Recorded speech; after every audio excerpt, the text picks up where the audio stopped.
સાહેબ સાયન્સે આજે સાબિત કરી દીધું છે. અને એને હું મારી સાદી ભાષામાં કહું તો 7 પેઢી બાપની અને 7 પેઢી માની 14 પેઢીના લક્ષણો જીન્સ આવે. 14 પેઢી સુધી 7 આમથી અને 7 આમથી 14 પેઢી સુધીના લક્ષણો છે એ માલિક ઉતરે. એમાં શું આવે? આંખની નમણાઈ આવે, નાકની નમણાઈ આવે, રૂપ આવે, રંગ આવે, વાન આવે, ઊંચાઈ આવે, આયુષ્ય આવે, બુદ્ધિ આવે, કર્મ આવે, નાગડદાઈ આવે, લૂંચાઈ આવે, દાતારી આવે, જે હોય બધું આવે. જે હોય બધું આવે. એનો એક દાખલો દઉં. તમને ડોક્ટરો એમ કે તાકાતવાન થવું હોય તો કાંઈક તમે બદામ ખાવ ને, કાજુ ખાવ ને, હાકર ખાવ ને, હાથું ઘી ખાવ ને, કસરત કરો ને તાકાતવાન થાવ. આ હાંડળો નીકળ્યા રાણા ખાય. હાંડળો નીકળ્યા ઉકળ્યા ખાય. છતાં કંધરોટું નાખી ગયો ને ગાડું લઈને નીકળી પાદરીમાં કોકને કેવું પડે, 2 જણા લાકડીઓ લઈને ઉતરજો એટલે ઊભો. છતાંય તાકાતવાન. શું કરવા? એના જીન્સમાં ઉતર્યું છે. રાડું ખાય ને તો રાડું તાકાત બની જાય, ઉકળ્યો ખાય ને તો ઉકળ્યું તાકાત બની જાય. એમ જેના લોહીમાં દાતારી ઉતરી હોય, સુરવીરતા ઉતરી હોય, માનવતા ઉતરી હોય, સભ્યતા ઉતરી હોય, એ જે ખાય ને એટલે આપણા માવતરના પગના પગરખા ગાય જતા ને મોહાણના મોહાણ સુધી જોવા જતા. આ પ્રસંગ મેં એટલા માટે લીધો, મારી સામે એક પટેલનું ઘર અને વારંવાર મને કીધે રાખે કે તમારામાં આ ફોઈવા ભત્રીજી દેવાના રિવાજ છે બરોબર છે, ફોઈવા ભત્રીજી દેવાના રિવાજ છે બરોબર છે, અમને બરોબર લાગતું નથી. ત્યારે મેં એટલું કીધેલું બરોબર છે કે નહીં એની મને ખબર નથી, પણ એક વાત નક્કી છે કે કુંતાજીની પાછળ સુભદ્રાજી દેવાણા હતા, સુભદ્રાજીની પાછળ પાછા સુરેખાજી દેવાણા હતા. 3 પેઢી હું દે ભગવાન કૃષ્ણે આ રિવાજ રાખ્યો હતો. એટલે કૃષ્ણ કરતા હું ડાયો નથી એટલી મને ખબર છે. એટલે આમાં જેટલા માવતર બેઠા છે એને તારણ તરીકે એટલું કહું છું, ભાણેજ ભલે થોડોક દુબળો હોય, ભલે 2 વીઘા ઓછી હોય, ભલે 2 ઘરેણા ઓછા હોય, કદાચ ને ભલે 2 મકાન ઓછા હોય, કદાચ ને દીકરી કરતા 2 ચોપડી ઓછો ભણ્યું હોય, પણ એક તારણ તરીકેના શબ્દો યાદ રાખજો કે બેનનું લોહી છે એ હાડમાં નહીં જાય, હાડમાં નહીં જાય, હાડમાં નહીં. બેનનું લોહી છે, પોતાનું લોહી છે. હા, આટલું જ કરી જવાનું છે અહીંયા. મેં કીધું હારા વ્યા ગયા છે. અને એને આમાં મજા છે કઈ તો જ કૃષ્ણે રિવાજ રાખ્યા હોત. હા, એને જેટલી મજા આવી ને એટલું રાખ્યું, બાકી બધું કાઢી નાખ્યું. 5,500 વર્ષ પહેલા આવ્યો એને જેટલી મજા આવી ને એટલું એને રાખ્યું. હા, બાકી બધું જાતો એવો દ્વારકાધીશ. તો કાંઈક નક્કી કરું કાજી દ્વાર. જોકે આમ તો તીર્થસ્થાનોમાં જાય ને કે કંઈક નક્કી કરીને આવવું જોઈએ. હા, ગંગાજી નાવા એક કુટુંબ ગીતું ઘેરે આવીને પછી વાતું કરતું તો ગોરબાપાએ આપણું રાખ્યું બહુ, ગોરબાપાએ આપણું રાખ્યું બહુ, ગોરબાપાએ આપણું રાખ્યું બહુ. ત્યાં ઝીણકા છોકરાની વહુ બોલી કે આપણે ગોરબાપાને ઘણું રાખ્યું, 2 ટબુડીઓ રાખી, 2 ધોતિયા રાખ્યા, 1 તરભાણું રાખ્યું, હું ક્યાં પાછા દે આવી. હવે ગંગાએ નાઈ આવે ને ગોરના ટકા કરી આવે એ બીજાને મૂકે. એ તો દાતારી સુરવીરતા એ તો જીન્સમાં ઉતર્યું હોય. હા, અહીંથી અમે દાતારીની વાતો કરીને કાલે આમાં કોઈ લોભીઓ બેઠો વિચાર કરે કાલથી દાતારી શરૂઆત કરી દે, ભૂલી ન ખાતા કોઈ દહ્યું નો દહ્યો ગો તો બેઠા હોય ત્યાં સુધીનો તાવ હોય. જેને ખોરડે 4 પેઢીના પુણ્ય ભેળા થાય ને એક દાતાર જન્મે, 4 પેઢીના પુણ્ય ભેળા થાય ને એક દાતાર જન્મે. જેને ખોરડે 7 પેઢીના પુણ્ય ભેળા થાય ને મંગલનાથજી જેવો એક સંત જન્મે. 7 પેઢીના પુણ્ય ભેળા થાય ત્યારે એવો સુપાત્ર સંત આવે. અને જેને ખોરડે 101 પેઢીના પુણ્ય ભેળા થાય તેથી અખિલ બ્રહ્માંડનો માલિકને પગલિયું પાડવા માટે થઈને આવે, પગલિયું પાડવા માટે થઈને આવે. અને એ માટે થઈને કવિ કાગને પણ એમ કેવું પડે કે કાગ ફળિયામાં રમે એવો લોયો અડવાણો રે, કાગ ફળિયામાં રમે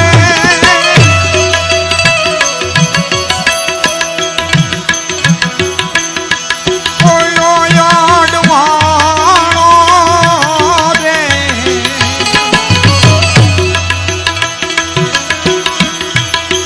મારી તારા ફથિયાનો સરદાણો નહીં હું પણ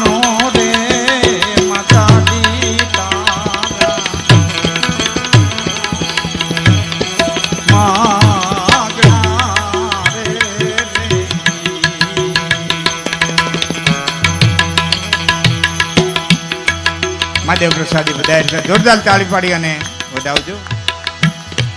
શાસ્ત્રીજી પધાર્યા છે. મારી તારા પગથિયાનો સરદાણો નહીં હું પાણો રે માતાજી તારા માગણા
કમાડી જન્મ જન્મ મુનિ જતન કરાહી અંત સમય પ્રભુ આવત નાહી. અનેક જન્મોની ધૂણિયું તાપે તો જેના દર્શન થવા કઠણ. અને ઈ તારા ખોડાની માલિકો રમતો હોય તો કેટલા જન્મની કમાણી.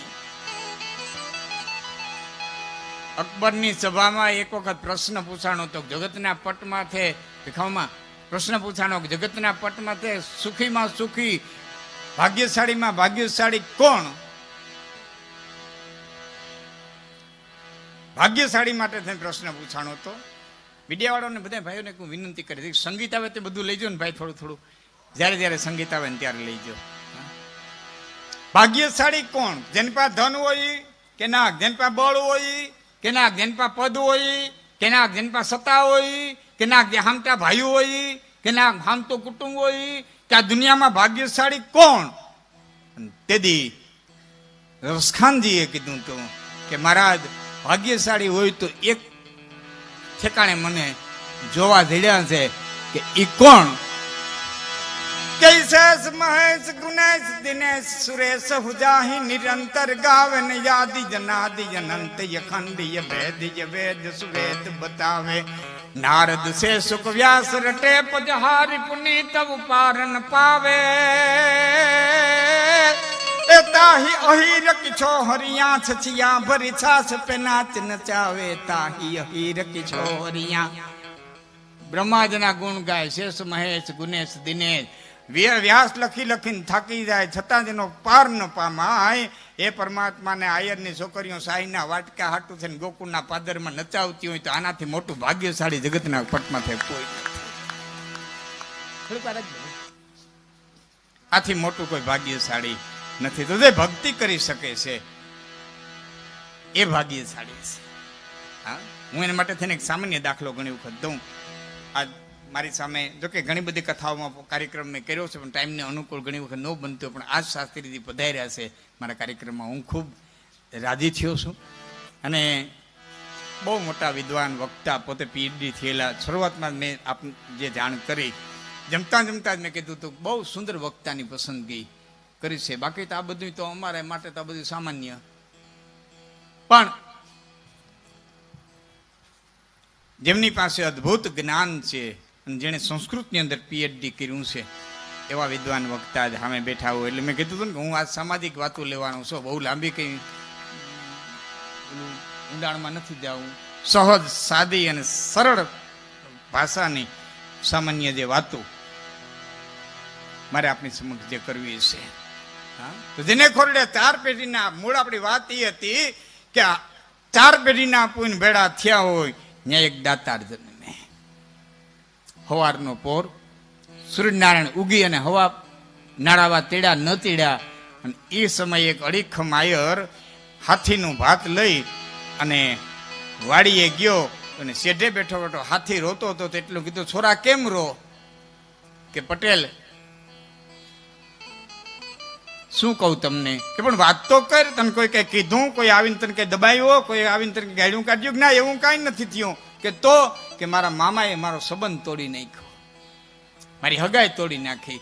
એ દીકરી બીજે દઈ દે છે કે કેમ કે મારે સીમમાં નંબરે શેઢો, ગામમાં નંબરે પેઢો, એમ કે મારે મૂલ કરવા દેવી ને. મારી પાસે પટેલ કાંઈ નંબરે કીધું હીરામણ કરી લે. એને હીરામણ કરવા બેહાડી દીધો અને પોતે ઘોડી પાછી વાળી સીધા પેલા છોકરાના સાસરાને ત્યાં જઈને કીધું શું છે પટેલ, શું કરું, મારી દીકરીને મૂલ કરવા દેવી કે વાત તો જમી પૂરતી છે ને કે હા કે વાણિયાને તેડાય 20 વીઘા જમી લખી લે. એ 20 વીઘા જમી લખી દીધી ને પછી કીધું બોલ કેટલા હેર ચડાવું. તે દીધું હેરના મામલા, તોલા નહીં, કેટલા હેર ચડાવું કે લગન લખીને મોકલ. અને લગન લઈને આવ્યો તેને હાથીને પરણાવ્યો. સાહેબ એટલે ખંભાળિયા બેરાજા કામમાં લખાતું રામજી પટેલનું, ભામી પટેલનું. હા હવે તો બોર્ડ મારતો હોય કે ન મારતા ને ખંભાળિયા બેરાજા બસ હાલતી ને કાંસમાં લખાતું રામસિંહ પટેલનું. હા ઈ તાકાત જેણે બીજાને જે દુઃખ જોઈને જે દ્રવી જાય, બીજાનું દુઃખ જોઈને જે પીગળી જાય. હા આપણે પાણીયારે ગોળો પડ્યો હોય, બેનોને ખબર હોય ગોળો પડ્યો હોય, તમે જોયો હશે જે ગોળો વધારેમાં વધારે ઝવતો હોય ને એ ટાઢો થાય. ટીપું ટીપું પાણી પડે ને જવું કે જે ગોળો વધારે જવી શકે ને એ ટાઢો થાય. જે ગોળાને જવતા ન આવડે ને એ પોતે રખરખતો હોય ને બીજાને રખરખાવતો એમ. જે બધું પોતાના બાપનું કરીને બેઠો હોય ને પોતે રખરખતો હોય. જેને થોડું થોડું જવતા આવડ્યું,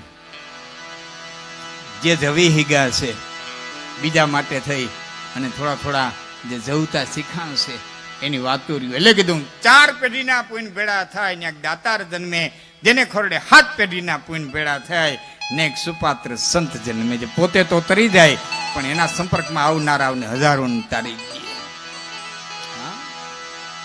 એના સાનિધ્યમાં આવે એવા હજારોને તારી દે. એવા જે સંત જન્મે. સંત, સપૂત અને તુંબડા ત્રણેયનો એક સ્વભાવ. એ તારે પણ બોલે નહીં, એને તો તાર્યા માથે ભાવ. સંત, સપૂત અને તુંબડા ત્રણેયનો એક સ્વભાવ. સંત તારી દે, હારો દીકરો તારી દે, તુંબડું તારી દે. મારી ના નથી પણ તુંબડું બાંધતા પહેલા વિચાર કરવો જોઈએ, તુંબડું પોતે તેડીવાળું નથી ને. તુંબડામાં તેડી હોય ને તો તુંબડાના ડૂબાડ્યા પછી તરે નહીં, તો સોયણીના ફુગા કરી નવા પીડાય છે એને એના અનુભવ છે. હા એ ઊંધો થાય ને પછી કોઈ પગ માથે પડે તો થાય ને કાકો, બાકી ફુગાના ડૂબાડ્યા પછી તરે નહીં.